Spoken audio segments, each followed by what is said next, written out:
என்னம்மா இப்படி பேசுகிற? உனக்கு அண்ணனை பற்றி தெரியாதா? இந்த போலீஸ்காரங்களே இப்படி தான். யாரும் ஆள் கிடைக்கலனா வேற என் தலைனா கோத்து விட்டுருவானுங்க. நீ முதல்ல அங்கே இருக்காத, பேராமட்டு மசீகத்தில் இருக்கிற நம்ம சித்தப்பா வீட்டுக்கு போயிடு. நான் இன்னும் 2 நாள் இந்த பிரச்சனைலாம் முடிச்சுட்டு உன்னை வந்து பார்க்குறேன். எனக்கு ஒன்றும் ஆகாதும்மா, நீ தைரியமாக போ. சரிம்மா.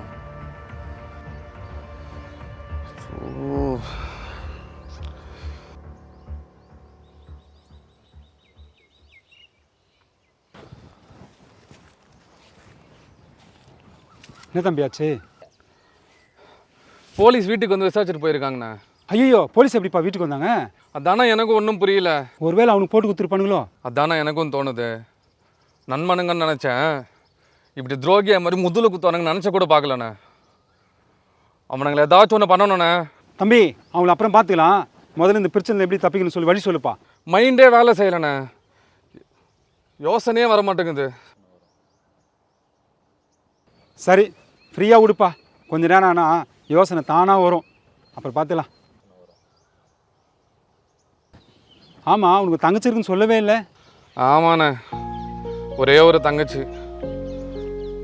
சின்ன வயசுலேயே அப்பா இறந்துட்டாரு. 4 வருஷத்துக்கு முன்னாடி அம்மாவும் இறந்துட்டாங்க. என் தங்கச்சிக்கு டாக்டருக்கு படிக்கணும்னு ரொம்ப ஆசைண்ணே. கோச்சிங் கிளாஸில் சேர்த்து பணத்தை கட்டி படிக்க வைக்கிற அளவுக்கு பெருசாக வசதி எதுவும் இல்லை. தப்பு பண்ணிட்டோன்னு தோணுதுண்ணே. ஓ, அதனால தான் நீங்கள் அவங்கள்ட்ட பணத்தை அடிக்கணும்னு சொன்னியா? ஆமாண்ணே, என் தங்கச்சி டாக்டர் படிக்கணுன்றதுக்காக இன்னொரு பொண்ணோட டாக்டர் படிக்கணுன்ற கனவை கெடுக்கிறது எனக்கு சரியாக படலண்ணே. நான் பண்ண தப்புக்கு கடவுள் எனக்கு சரியான தண்டனை கொடுத்துட்டானே. ஃப்ரீயாக விடு தம்பி, எல்லாம் சரியாக போயிடும்.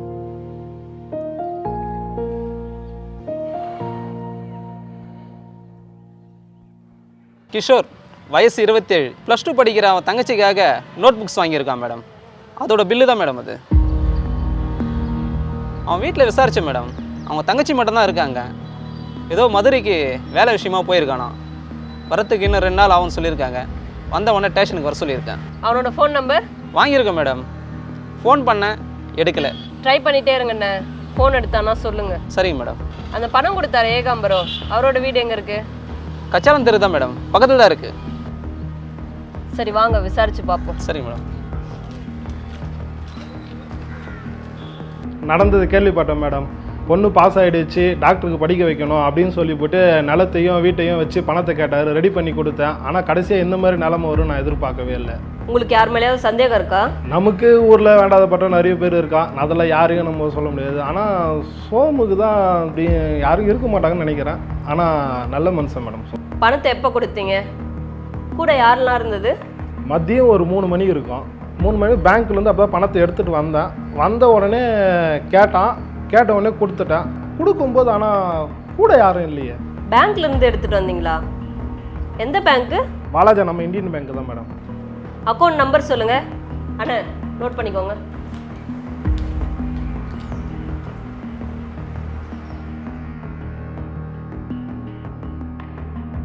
சரி, வரோம் சார்.